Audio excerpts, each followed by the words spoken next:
Good morning guys, in front of me is Redmi 13x and let me show you how to change wallpaper.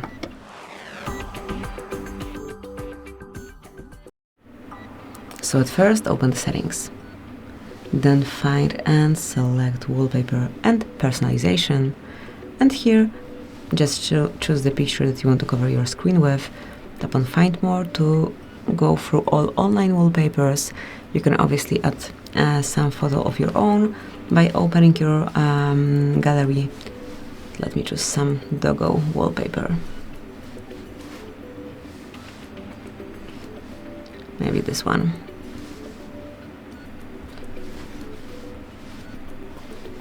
Tap on apply then, and finally decide if it's for your lock screen only, just your home screen, or both. Let me set it on both.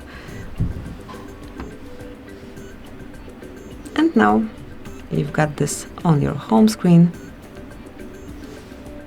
and also on your lock screen. So that's it. This is how you can set the wallpaper. Thank you for watching. Please subscribe our channel and leave the thumbs up.